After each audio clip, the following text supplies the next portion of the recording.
I the jerk for telling my sister that her new boyfriend can't bring his child to my wedding? Me, a 33-year-old female, is getting married soon, November 2024, which has been planned for the last 2 years. My sister, a 36-year-old female, has just split with her husband and started a new relationship with one of her colleagues, we will call him Brandon, whom I have briefly met a couple of times before but do not know very well. He is nice enough, but my fiancé has never met him, and like I said, I do not really know him myself. My sister mentioned to Brandon that she is my maid of honor and that I will be getting married in November within the first week of their new relationship. Before my sister and her husband, let's call him Reese, split, they were both invited to the wedding as they had been married for 15 years, so Reese was a big part of the family. Brandon automatically assumed he was invited to the wedding in Reese's place, which I did not like but sort of accepted because she would want a +1, and Reese would not want to come now anyway given the situation, so I let it go. She then informed me that Brandon has told his daughter Kelly, a 10-year-old female, who he co-parents with his ex, that they are both coming to my wedding, so Kelly is really excited. I reminded my sister that we are having a child-free wedding, which was communicated to everyone who was invited to attend, as we do not have children, do not want children, and do not want children, and do not want children at our wedding, which all our family and friends have been fine with. I have met Kelly, and she is unfortunately a complete brat, and definitely not a child we would want at our wedding, regardless of if we are having a child-free wedding or not. My sister thought our refusal was due to the cost of adding her as a guest when we had already reached maximum numbers, so she initially offered to pay for her place. I told her it is not about the money but because firstly, I do not like Kelly, and secondly, Brandon overstepped by assuming his child could come without even trying to talk to myself and my fiancé first. I also calmly told her that she knew we were having a child-free wedding and should have told him straight away to avoid this happening, as it is also not fair to our other friends and family members who have arranged childcare for their own children to respect our wishes. She is now calling me a jerk because it is going to make things difficult for her when she tells him that he cannot bring Kelly as she is excited about going to a wedding. I told her that was not my problem as I am not responsible for him trying to muscle in on a family event he was not even invited to in the first place. I have offered to talk to him for her, to keep the peace, but she said I would just end up being more of a jerk to him than I already am for telling her that her new boyfriend's child cannot come to my wedding. So Reddit, am I the jerk? You did nothing to be ashamed of at all. It's a child-free wedding, and she overstepped by making assumptions and inviting her fling's kid without consulting you. If he doesn't want to come because of it, so be it. So be it. If she decides to step down as Mo, let her, and don't give in to any keep the peace arguments. Am I the jerk for fighting with my friend because they refused to perform with me? I, male, 15 years old, am part of a musical school club with 4 other people. Since we go to an art school and 2 of our club members, both male 17 years old, were seniors, I thought that it would be a good idea for me and the other 2 club members, both male 15 years old as well, to thank them for all of their hard work forming the club by performing a song for them in the school venue as a celebration. I brought this idea up with the 2 other club members at school. Shane was happy with this idea, but Mike complained and said he did not want to do it as it was too much work. Mike is sort of a pessimist and complains all the time. I am okay with how he acts, but it upset me that he was not even willing to do this simple act. I went to Mike's house because I really wanted to do this idea and convince him.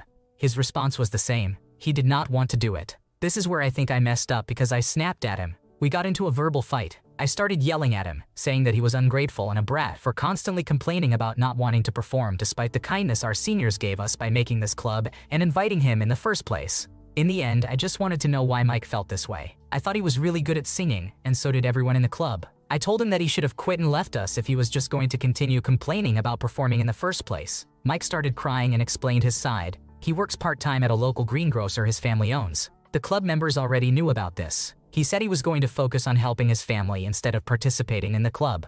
He then started explaining how in middle school, people would try befriending him because of his looks only to drop him because they thought he was boring. He thought we were going to do the same to him, which is why he was not motivated to perform the idea I had in the first place. He felt like he was unworthy of performing and did not deserve to pursue it. The reason why Mike feels obligated to work with his family instead of performing with us is because his brother wants to become a lawyer, but keeps failing his exams despite his effort. Mike said he wants to support his brother's dream by taking over the business so his brother does not have to worry about it. However, he is abandoning music and us in the process. He regrets being pessimistic and wishes he could perform with us, but due to his family issues and his own self-esteem, he does not want to do it. This happened yesterday. I feel really bad for yelling at him and I think I went too far. Am I the antagonist? You bear some fault. No means no, and it should have been enough for you to accept that without pushing further. Everyone has their own personal reasons and struggles, and it's not fair to hold others to your own standards. You were being a horrible friend by not respecting his boundaries. Am I the jerk for refusing to let my sister-in-law babysit my baby and being unwilling to hear her out? My husband and I had to be somewhere for our older child, so we asked my mother-in-law if she could watch our 3-month-old son for a few hours. She said of course. Unfortunately, when we went to drop him off, she wasn't home, and one of my husband's sisters, Jane, who is 21 years old, was there instead. Apparently, my mother-in-law wasn't going to be home for a bit, so Jane agreed to watch our son for some time. I immediately said no because Jane believes that babies don't feel anything. She thinks that they cry for no reason and that we shouldn't respond to their cries ever for whatever reason. She believes that not responding won't have any effect on them. She thinks that anything we do to babies during this period of their lives will have absolutely no effect on them in the future. She will often call them mindless too. My husband called his mother, and we politely explained our concerns, and then hung up because we were extremely busy already, and now we had to find another babysitter as well. I figured that was it until Jane came over extremely upset and in tears, insisting that she's not a bad person and that she would never do anything to hurt any child. She then accused me of discriminating against her because she doesn't want or have children like everyone else in the family. I told her straight up that I don't care if she wants children of her own, but I don't like her thoughts on how to care for babies specifically. Instead of trying to understand me, she doubled down and said that her way of dealing with babies makes sense, and that I'm wrong and I'm just extremely sensitive in nature, so of course I don't get it. She kept arguing with me about how to take care of my baby, so I just asked her to leave, and she blew up on me. My husband even told her to calm down and that it's not like we're preventing her from seeing our children altogether, but she just blew up and left. Which, okay. But my mother-in-law is really annoyed with me because Jane is still very upset, and I'm just wondering if I'm the one at fault here. I don't think I am, especially since no one lets her babysit for the same reasons, but I'm the first person to actually say no to her face and tell her why instead of making up an excuse. Perhaps I was too harsh. You are not the problem at all. You have told her why she can't be alone with your child because she disagrees with how you are raising them. End of story. It would be different if she understood where you are coming from and agreed that she would follow your methods, but she clearly wouldn't. No one is going to leave their baby with someone whose judgment they do not trust, so it's astonishing that others aren't backing you up 100%. Am I the jerk for refusing to help babysit my stepsister's baby after school? My stepsister, who is 18 years old, has a 3-month-old baby. She and the baby live with her father, who is my stepfather, my mother, and me, a 16-year-old male. The baby's father and his family do not care about the baby, so the responsibility is entirely on my stepsister. Her father said she could live here for as long as she wants or needs, and that she would have help. However, she does not want help from my mother or me. My mother is blind to this, and her husband ignores the fact that she does not want help from us. They expect us to chip in and pull together as a family to help. My mother and stepfather have been married for 10 years. They met at a widowed parents group 2 months after my father died and 3 months after my stepfather's wife died. They were dating before the end of the year and married within 5 months. We did not blend well. My stepsister wanted nothing to do with my mother or me, and she struggled with being jealous anytime her father even spoke to me. Being younger when everything happened, people expected me to see my stepfather as my new father quickly, and many were shocked it did not happen. He never tried to be, but I think he also expected it to happen naturally because of my age. I call him my stepfather, but I do not refer to him and my mother as my parents. I just say my mother. I will never call my stepsister my sibling. There is a better chance my stepfather will be referred to as one of my parents before I ever call her a sibling or family. We do not like each other, but we agree on some things, such as our parents getting married and making us live together too quickly. I do not want to treat people poorly because of it, although my mother is so naive when it comes to my stepsister and how she feels that maybe I would lose it too. This all started when my stepsister went into labor. She was at home with my mother, and instead of telling her, she called a friend, who drove her to the hospital. She then called her father, screaming. He went to her and called my mother, asking where she was because my stepsister was having the baby. My mother rushed over to the hospital. My stepsister did not let my mother into the room or let my stepfather introduce the baby to her. Despite this, she was not going to rely on my mother after giving birth. My stepsister lets her father watch the baby but not my mother. Now someone needs to watch the baby on weekdays after school, and my mother and stepfather want me to do it. My stepsister wants her father to do it or to pay for a sitter for 3 hours until she gets home. I told them there was no way I was watching the baby. My mother told me it would be a good chance for some uncle bonding. My stepfather said I never interact with the baby, and this would be the perfect chance. Even when my stepsister said no, my stepfather told her someone needs to watch the baby and he cannot. My mother and stepfather are angry that I did not change my mind and agree. Am I the antagonist? You have done nothing wrong. Because the mother of the child has refused consent for you to babysit, you can't. Your stepdad needs to have a serious conversation with his daughter about living arrangements and expectations. Living in a blended household means individuals can help out, but it doesn't obligate anyone to become a default babysitter. Both your stepfather and mother need to respect that neither you nor your stepsister wants this arrangement. Am I the jerk for trying to pass by a mother and her children while exiting an airplane? So today, while getting off a plane, I had a bad interaction and I cannot stop thinking about it. I was in the very back row and had to wait before I could start walking. I waited for everyone to get their stuff and started walking from my row. I stopped to let a family pack their belongings and get through. The family consisted of a mother, a father, and 3 little children. They had a lot of stuff on the seats and in the overhead bin. When the father and one of the children got their stuff and walked down the aisle, I decided to start making my way after them because I saw the mother and the other 2 children still packing their belongings. I decided to try to walk past because I figured they would need at least a few minutes. I did not realize they were ready because the mother said,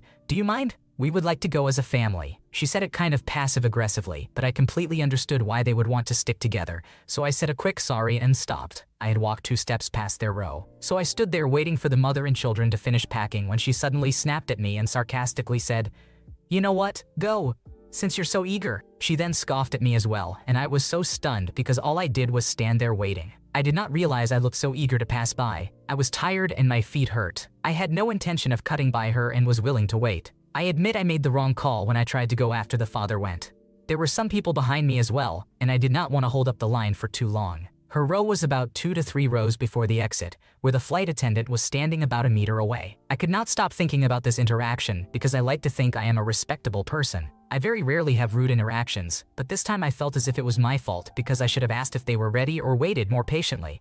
She did say it in a very annoyed way, but she is also a mother handling 3 children on a flight, so I understand. I also could have been more communicative and made sure it was okay for me to go. I made the call on a whim, and it was just me and my carry-on, which would have taken a few seconds for me to pass and go to the exit. I also wish I had said something when she snapped at me just to clear the air, but I figured we were all in a rush, so there was no point, even though I felt really bad. It was a late flight, and I am sure everyone was tired, but that interaction really threw me off. I was wondering if I did something wrong and what I can do to prevent such interactions. As you can tell, I am not good with conflict at all. This was also my first flight in 5 years, so that did not really help.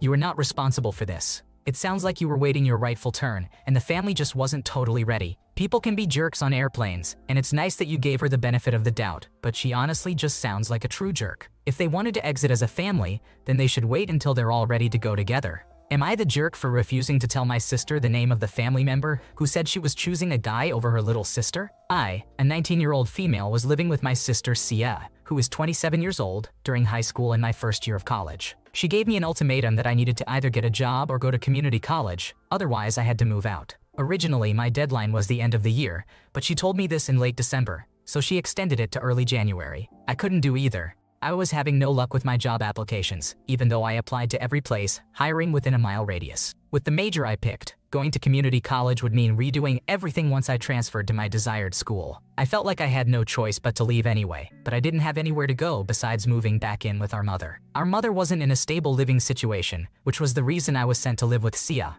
I planned to visit our mother since I was having anxiety attacks, but I got sick, so I had to wait. So did Sia, though with COVID-19. Once I got better, I found out the day before I was leaving that Sia had made a last-minute trip with her friends the same weekend, so I had to stay for the dogs. I was furious since I had been planning this since early in the month, and she planned her trip just a few days prior, not even knowing if she would be off COVID-19 in time. I went to my mother's anyway, just for a day, after asking my other sister, who was 27 years old and lived nearby, to take care of the dogs while I was away. During the time I was gone, I was told by an adult in my family that Sia had been saying she was planning on kicking me out by the end of February so she could sleep with her new male friend freely in an empty apartment. I panicked since it was the last week of February and I had no place to go. I called my other sister to ask if she heard the same thing to see if it was true. Instead, she immediately talked down to me, demanding to know who told me that, and called me naive and immature for listening to someone else's words. She then gossiped about it to Sia once she got back from her trip. 2 days later, I left unannounced early in the morning with my oldest sister, who is 36 years old, because I didn't want to be forced to do chores before leaving. I had been the only one doing them since December because of Sia's male friend. The whole day, Sia was calling everyone she knew I was in contact with to figure out where I was, who told me that information, and ranting about how horrible I had been to her these past few months. Once I got back, Sia and I got into an argument about it. I was crying, repeatedly asking her if she cared more about her pride than my living situation. She kept responding sarcastically, saying, "Yes, that's exactly what I'm saying," and told me that I am an emotional liar throwing a tantrum. This led to my oldest sister taking me away, having witnessed everything. After my birthday, Sia posted about the situation on her TikTok, painting our family as disrespectful and hating towards her. I really want to know if I was right or wrong from a non-family member. Applying to places within a mile is a good start, but it might be beneficial to expand that radius a bit. A mile isn't very far, and there are likely more opportunities if the search area is widened. Spreading rumors and making excuses won't help the situation. It's important to focus on actionable steps like applying to more places or finding ways to afford out-of-state tuition. Thanks for watching. When you subscribe, make sure to hit the bell to turn on notifications so you never miss a video. To finish listening to all the stories, check out the playlist in the description.